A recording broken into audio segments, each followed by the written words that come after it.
have your Bibles this morning, and I hope that you do, I invite you to open with me to Genesis chapter 16. Genesis and the 16th chapter as we continue our study through this book today. It is at this point, Abram is now 86 years old. He has walked with God for around 10 years now. And we have seen and read through our study in past weeks that Abram has accomplished great acts of faithfulness, as well as failing various tests that God sends his way, or rather allows him to endure. In today's chapter lies another test and fall for Abram and Sarah. This chapter here brings to mind reality TV shows, I'm sure you're familiar with them, where one man or one woman dates multiple people. If you've seen these shows, you have probably seen the drama that always follows. There's a reason for that drama. One, because that's why we watch the shows. But secondly, because one man is dating multiple women. In these first 6 verses of chapter 16, Abram is something like The Bachelor, and it is not good. From the start of verse 1, Abram is placed in the middle of 2 women, and he does nothing about it. Sins badly. From there, we could title this chapter, Bad Things You Should Have Seen Coming. In these first 6 verses, we see the destructive effect of falling from God into sin. And in verses 7 through 16 to the end of the chapter, I want you to note the God who sees and seeks the lost. If you've made your way to Genesis chapter 16, follow with me as I read. Now Sarai, Abram's wife, had borne him no children. She had a female Egyptian servant whose name was Hagar. And Sarai said to Abram, "Behold, now the Lord has prevented me from bearing children. Go into my servant. It may be that I shall obtain children by her." And Abram listened to the voice of Sarai.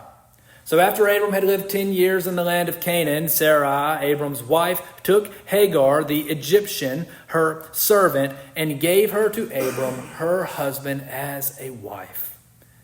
He went into her, Hagar, and she conceived. And when she saw that she had conceived, Hagar then looked with contempt on Sarai. And Sarai said to Abram, "May the wrong done to me be on you. I gave my servant to your embrace, and when she saw that she had conceived, she looked on me with contempt. May the Lord judge between you and me." But Abram said to Sarai, "Behold, your servant is in your power. Do to her as you please." Then Sarai dealt harshly with her, and Hagar fled. The angel of the Lord then found Hagar by a spring of water in the wilderness, the spring on the way to Shur. And he said to Hagar, "Servant of Sarai, where have you come from, and where are you going?" And she said, "I am fleeing from my mistress Sarai." The angel of the Lord said to her, "Return to your mistress and submit to her." The angel of the Lord also said to her, "I will surely multiply your offspring so that they cannot be numbered for multitude." And the angel of the Lord said to her, "Behold, you are pregnant and shall bear a son, and you shall call his name Ishmael, because the Lord has seen and listened to your affliction. He shall be a wild donkey of a man, his hand against everyone, and everyone's hand against him. And he shall dwell over against all his kinsmen." So she called the name of the Lord who spoke to her, "You are a God of seeing." For she said, "Truly here I have seen him who looks after me." Therefore the well was called Bir Laharoi. It lies between Kadesh and Bered. And Hagar bore Abram a son, and Abram called the name of his son whom Hagar bore Ishmael. Abram was 86 years old when Hagar bore Ishmael to Abram. May the Lord bless the reading and the preaching of his word today. Man, so here in these first 6 verses, as you see, there is some terrible sin from Abram and Sarah. We're going to look into that and see what we can learn from their mistakes and their sin. But I want you to note in this chapter that despite this terrible, nasty sinfulness of Abram and Sarah, in the midst of this sinful story, second half of chapter, we see God takes the time to seek and find a fleeing Hagar and save her from her suffering. Ladies and gentlemen, this is the faithful, gracious, loving God we serve. We will explore that thought as we close. First, let's deal with this sin of Abram and Sarah. First 6 verses, you see the effect, the destructive effect of falling away from God and into sin. Look at verse 1. Now Sarah, Abram's wife, had borne him no children. She had a female Egyptian servant whose name was Hagar. You see, this first sentence begins with Sarah, ends with Hagar, and puts Abram just in between them. Here, Abram is quite literally caught between 2 women. And remember, the bachelor, and for Abram, bad things you should have seen coming. Who is this person, Hagar? She is, verse 1, a female Egyptian servant of Sarah. Now note this here. Remember a few weeks ago we studied Abram walking into Egypt from famine with Sarah, his wife, and he offered his wife to Pharaoh, lying and saying that she was his sister. Remember that terrible sin and terrible story? Well, it is likely that Abram received this Egyptian servant Hagar following this very incident from Pharaoh. In other words, Abram's past sin is coming back to bite him again. We see here that sin is destructive in its moment, yes, but your sin will also stick with you, come back to bite you time and time again. Verse 1 at the outset already noting, hinting at the truth that sin is destructive and deadly. In the following verses, Sarah suggests, and I will note she very strongly suggests, that Abram birth a son for them through this Hagar. And Abram quietly obeys. This is wicked.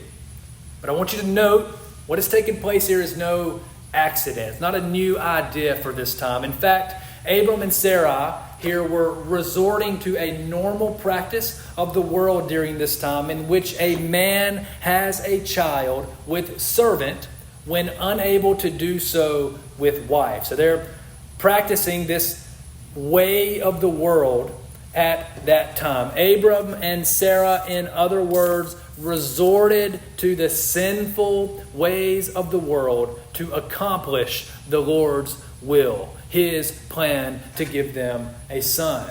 They sought to accomplish God's will, his promise, his provision for them with their own hand, running to sin. At this point in the Abram narrative, we know and we've seen that God has made his promise absolutely clear. No mistake. He says over time and again, I will make you, Abram, into a great nation, and I will do this by giving you your own son. Yet here, years have passed.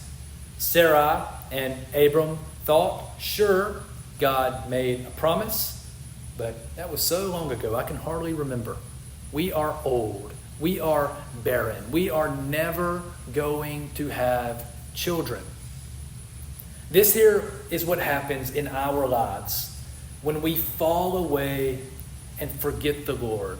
Sin, doubt begins to creep up into our hearts, pulling us away from him, which inevitably leads us deep into sin. You see this here in Abram and Sarah.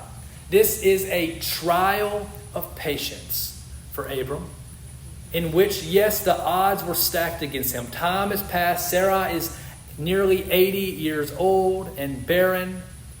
Well, we get some help here from Romans 4 and Hebrews 11, which both note that Abram and Sarah were as good as dead by the time their promised son Isaac was born.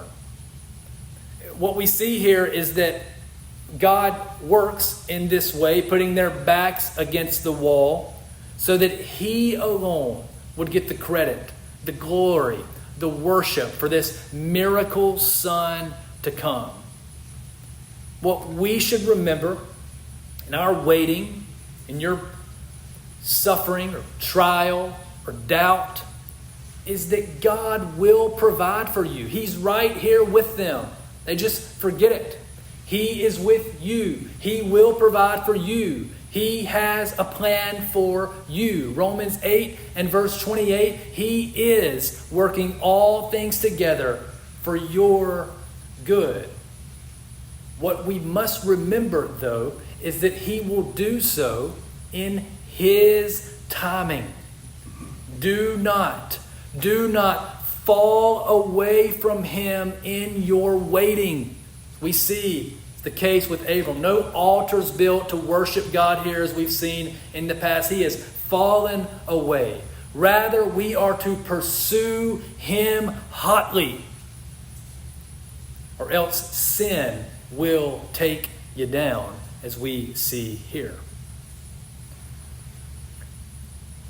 Look at verses 1 through 6. Everything about this chapter is just wrong. It's terrible. No good happens in these verses. This is the destructive effect when we fall away from God and into sin. Let me give you a quick snapshot of each person involved. It's all bad. Sarah, Abram, then Hagar. First, look at Sarah in these first few verses. Verse 2, Sarah said to Abram, "Behold, the Lord has prevented me from bearing children." Here at the outset, Sarah blames the Lord for her trial. He has prevented me. Sarah then makes that initial terrible, sinful suggestion, verse 2, "Go into my servant, that I may obtain children by her." That wording and ancient reading can dampen the effect. She said, "Go into my servant that I may have children by her." Sarah is telling her husband Abram to commit adultery. And after it happens, Hagar then looks down on Sarah with contempt and surprise. Of course, rightfully so, Sarah is then not happy with what has taken place, which was exactly what she planned. Sarah then blames Abram. Verse 5, she says to him, "May the wrong done to me be on you, husband." And if all this wasn't enough, you look here there at the end of verse 6, Sarah dealt harshly with her servant Hagar. So note, see, and caution here at the slippery slope of sin. In the story, Abram is no less to blame. Look at verse 2, after Sarai's suggestion. Abram listened to the voice of his wife. That alone is awful. He is the husband. He is to lead family and wife to the Lord in holiness. Yet Abram, all throughout these verses, quietly, meekly obeys anything he is told. Abram's answer here should have been an immediate and confident no. But he takes Hagar as another wife. And it's helpful to note at this point that Abram's polygamy in this chapter is merely descriptive of what is happening. The Bible does not condone polygamy. And you see that simply in this chapter from the disastrous, destructive effects of it. After Sarai is mad, though, all the worse, Abram, with no concern for Hagar, says, "Your servant is in your power. Go and do to her whatever you please. Take care of the problem." Hagar here is treated terribly. Her opinion is never asked of anything. She is treated as a possession rather than a person. But I will note that ultimately it is Abram who is to blame for this entire situation. Husbands, men, we are to lead. But rather, Abram quietly obeys in a sinful and lustful situation. Then you have Hagar, verse 4. As soon as she conceived, she grasped hold of that power and pride, right? And she looked down on Sarai then with contempt. So it's all just bad, right? No good in those few verses. Do you see the destructive nature, the destructive effect of sin? Do you see that here? Fair warning for us. A news report hit this week of another long-time, well-regarded pastor who has fallen from the ministry due to personal sin. Sad and scary. We are not above it. It is not, sin is not to be played with. There is likely a specific sin that you struggle with in life more than others. To that we should wake up this morning and hear. Wake up and listen and learn from Abram that sin is not to be played with. To play with sin is like playing with fire. You will make a mess, you will hurt others, and you yourself will get burned. We must kill sin at its smallest. But let's get to the root here of Abram and Sarai's sin in this story. Why did this happen? This happened because they did not trust the Lord. He has promised Abram he will give him a son. God himself has made the promise. But in time, Abram failed to keep trusting, to keep seeking, to keep near to the Lord. Pulled him away from the Lord, which caused him to resort to the ways of the world. At the root of every sin is a lack of trust in God. Here's the pattern that rings true today. Pattern here, pattern still today. Abram and Sarai fall away from the Lord. They slip. Their trust in him disappears. And then they fall into sin. After all this, Hagar ran away, likely back home to Egypt. Here in the second part of this story, verses 7 through 16, we find the God who sees and seeks the lost. Look at this. While Abram and Sarai treat Hagar as a possession, the Lord in these final verses sees her as a person with a name, an Egyptian servant. The God of the universe communicates with her.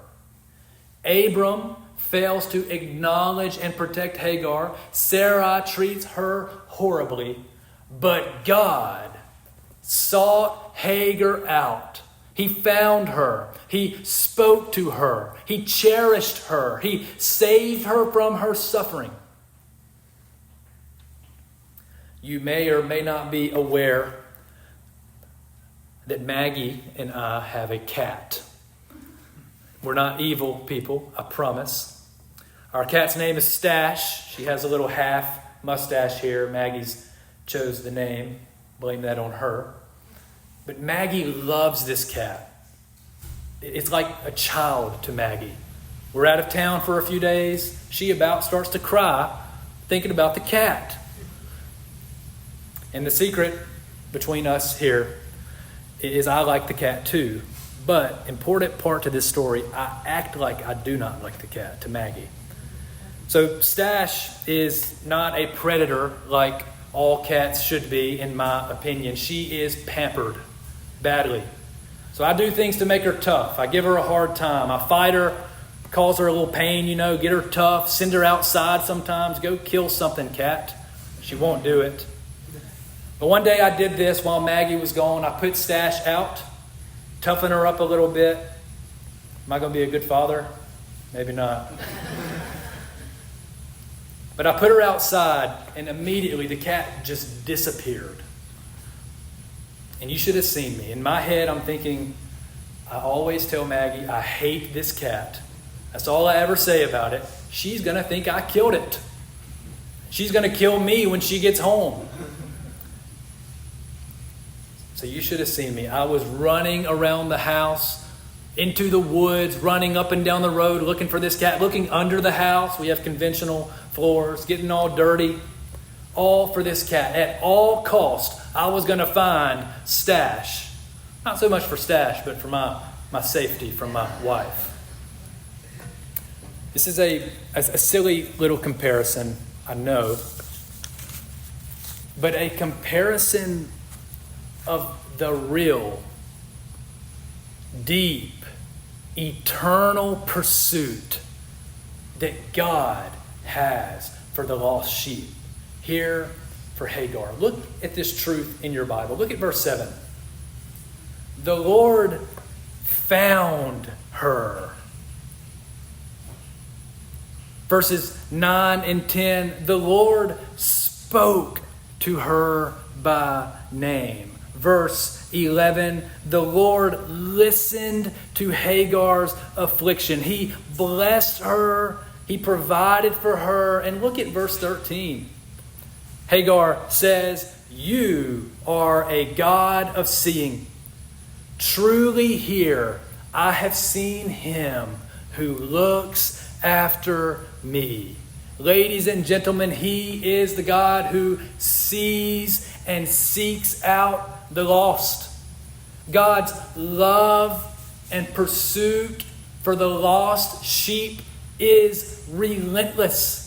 His love, his pursuit, his presence with you is undying.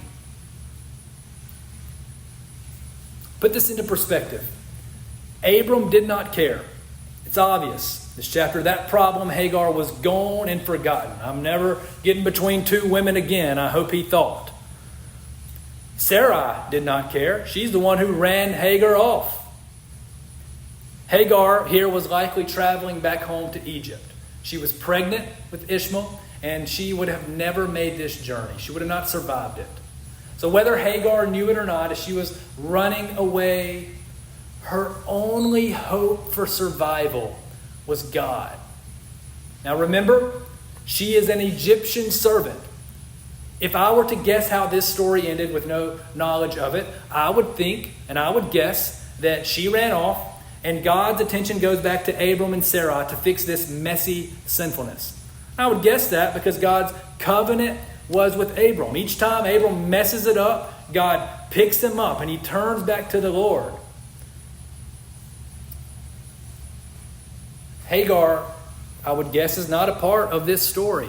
She is a background character, right? And the truth is, if the story had gone that way, I think most of us would have forgotten Hagar also. See what happens next. But God did not forget. He sees. He seeks out the brokenhearted, the hurting, the lost. He leaves the 99 to find the one lost sheep. Here we know God's covenant plan is with Abram. This is the story of the Bible, what it's all about. But God here takes something of a divine detour to go seek and save Hagar. It's the heart of God we see in this chapter. Now, two short applications here as we close on God's pursuing love. One, as sinful people, you and I, we are to receive this pursuing, this relentless love of God. Acknowledge it, do not forget it, and receive it. Look back to Abram and Sarai's sin. They did not sin because they were caught up in a bad, tough situation. They sinned because they are sinful at the heart. And so are we. In contrast, we see that Jesus came and lived with no sin. He lived and then died as the perfect sacrifice, substitute for your sin. If only you will receive what Jesus has done by placing faith in him. For the Son of Man has come to seek and to save the lost, Jesus says. Now, you as a Christian, like Abram, still sin and mess it up. Yet remember that God, time and again, pursues you and picks you up when lost, when you fall. We are to acknowledge and rest in that truth today. Remembering these truths will help keep you from falling away from God and into sin. Remember, Christian, man, woman, child here today, that God sees you. He listens to your affliction. He seeks you out. He is with you. He looks after you. Even when you don't think so, even when you forget, He is there. Rest in this truth when in the waiting of life, like Sarah and Hagar. Rest in this truth when in the wilderness, the suffering of life, such as Hagar here. He is with you. Trust Him. We are to receive this pursuing love and blessing of God. Now, secondly and finally, we are not only to receive God's love, but we are to reciprocate God's pursuing love to the lost. There is an educational TV show I remember watching in elementary school as a child called The Magic School Bus.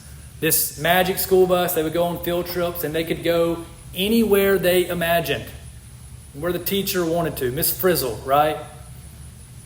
In one show, the class took a trip to the human heart to see what is there, to study it. I am convinced that if we were to hop on the school bus and take a trip to God's heart, or rather, we don't have to do that because we have His Word, I'm convinced what we would find there is that God's heart, yes, beats for His glory and His worship. But God's heart, we would find, beats for the one lost sheep whom He is ready and willing and able to seek out and save and make alive by the power of the gospel of Jesus. This is what we would find at God's heart. And this then likewise is to be our heart. We are to reciprocate God's pursuing love to the lost by loving neighbor, by serving neighbor, and by spreading the message of the gospel, the making of disciples.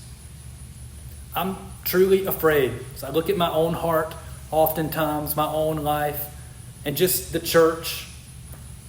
Honestly, I'm afraid we miss this. We're happy to receive God's love, right?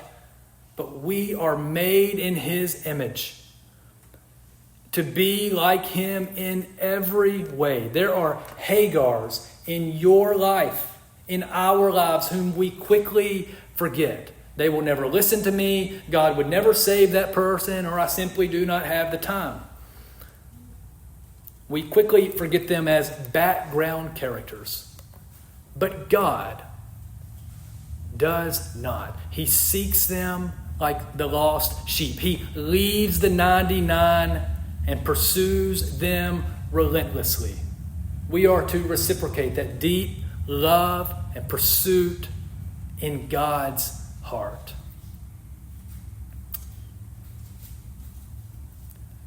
Here we see in this story, God of the universe controls, in control, sovereign over all events. This covenant plan through Abram to bring up this nation Israel, through which Jesus will come and save the nations. Here he clicks seemingly pause to seek out Hagar in her suffering. So are we to set it in our priority, our plans, our time to pursue the lost sheep with the message of the gospel, with the love of Christ, and to make disciples, bring them to himself. Verses 15 and 16 close by summarizing this short story. It says, Hagar bore Abram a son, and Abram called the name of his son whom Hagar bore Ishmael. Abram was 86 years old when Hagar bore Ishmael to Abram. Verse 12 notes of Ishmael, he shall be a wild donkey of a man, his hand against everyone, and everyone's hand against him. Ishmael is not the promised son for Abram. In fact, he is the founder of the Arab peoples. This verse 12 you see is a prophecy about Ishmael and his descendants. Though at the end of this story, Hagar returns, as the Lord called her to do. He was not approving of what she was returning to, but this was just simply her best option. Hagar returns, and there's no indication that the situation has changed or that she is treated better at her arrival. But one thing has changed. Hagar now has the assurance that God is with her. And so is he with you today and always. Let's go to him in prayer.